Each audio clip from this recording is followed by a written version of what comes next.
guys, I'm Steve and this is my wife Mel. Greetings from our apartment. And today's Toolbox video is about creative ideas for evangelism during isolation.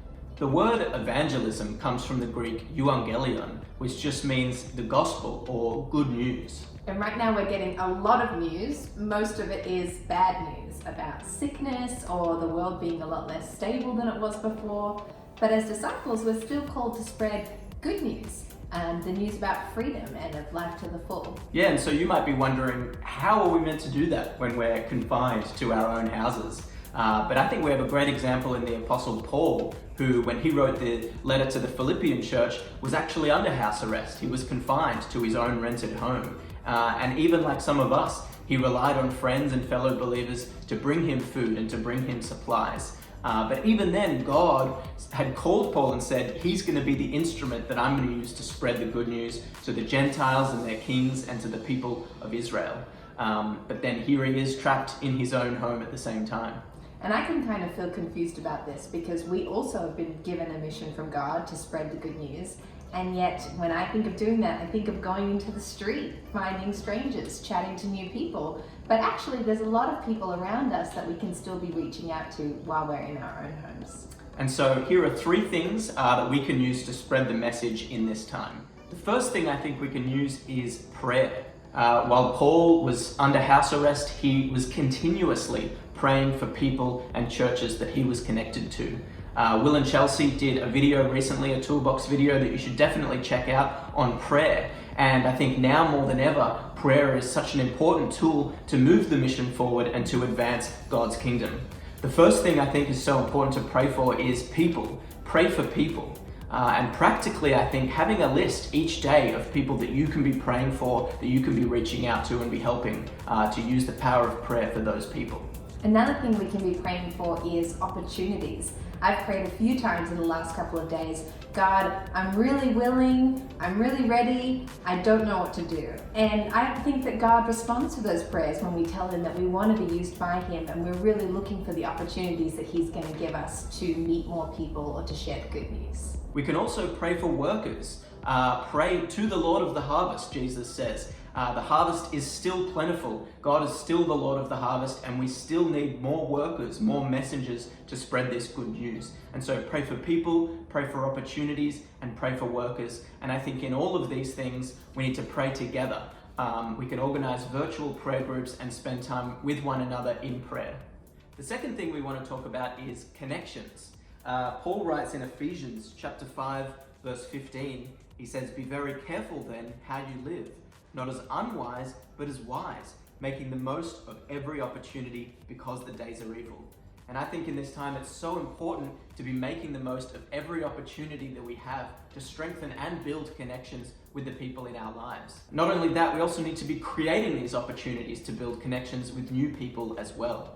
You know, when Paul was isolated, he used the technology available to him at the time to stay connected with whoever he could. Writing letters to the churches that would eventually make up most of the New Testament. And so the first group that we thought of to be connecting with is your family and your housemates. If you're working from home, then you're probably seeing your housemates more than you ever have before. And even for us, we've noticed that during this time, we've been talking to our families much more often, and our families have reached out to us, even our extended families, to see if we're okay during this time.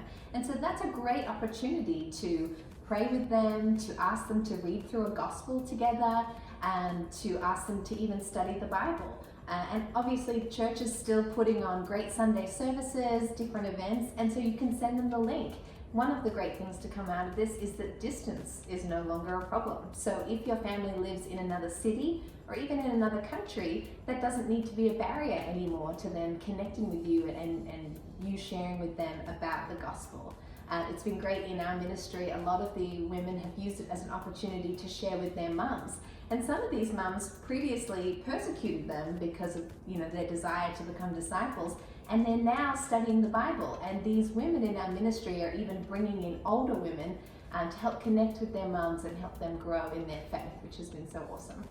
Another group that we can really connect with is our co-workers. For those of you who are still going into work, you might be one of the only people that your co-workers actually get to see face to face and really connect with in that way.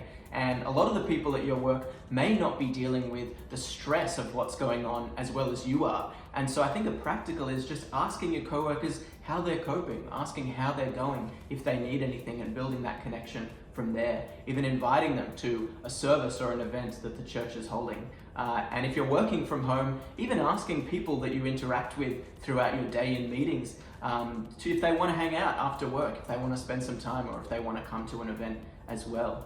I think another group of people that we can really be connecting with are old friends. A lot of us have a lot of old contacts and old numbers in our phone, people that we haven't spent a lot of time with recently. And I think a great practical to use this opportunity is to call 1 or 2 old friends each day.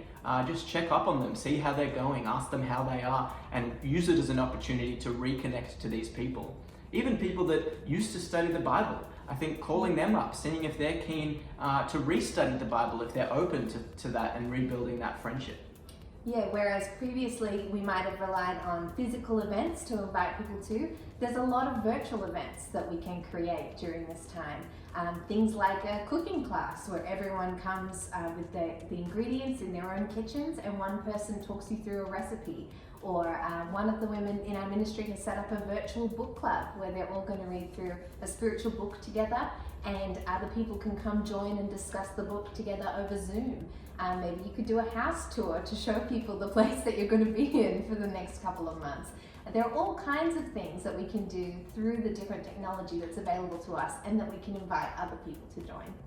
I think another opportunity as well is with Bible studies. A lot of people right now have a lot more free time. They're more available than they were before, and they may be able to study the Bible more often. And so just ask them if they're keen to study the Bible instead of once a week, maybe a couple of times a week, or even every day. Some people I've heard are studying the Bible, and that's a great opportunity as well.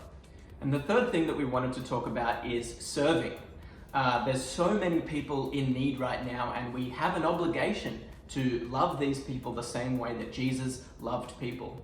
In John chapter 13, verse 34, Jesus says, after he's washed his disciples' feet in an act of humble service, he says, "As I have loved you, so you must love one another. By this everyone will know that you are my disciples, if you love one another." And so Jesus commands his disciples to imitate him, to have that same humble service that he has. And he also tells them, that's how people will know that you're a disciple, is if you have this love that I had. And so there are a few practical ways that we thought of to do this. One is helping people with groceries and supplies. We've definitely had that love shown to us. But even your neighbors or people in your area that you can go get them some extra toilet paper or some milk or different things like that as a way to serve them. Even different chores. Maybe they're inside and they're not able to go out, and they could use some help with gardening or things outside their home that you could help them with. You could even make a little card that had your name and your number on it and say, let me know if you need any help or if you're lonely, and slip that under people's doors to let them know that you're there to show them that kind of love. And even just helping people by calling them, like we mentioned earlier. There's a big pandemic of loneliness in Sydney, and that was already around before this disease, and it's only going to get worse. And so I think, for us to not underestimate how powerful it is to be remembering people, to be calling them, and to be telling them that we love them and that we're here for them if they need us.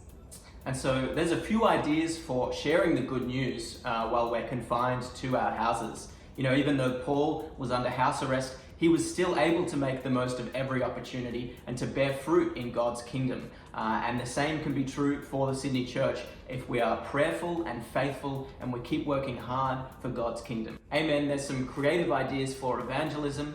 Stay tuned to the Sydney Church of Christ YouTube channel, because we're going to have more videos like this for practical tips to stay spiritually fed while we're in this time.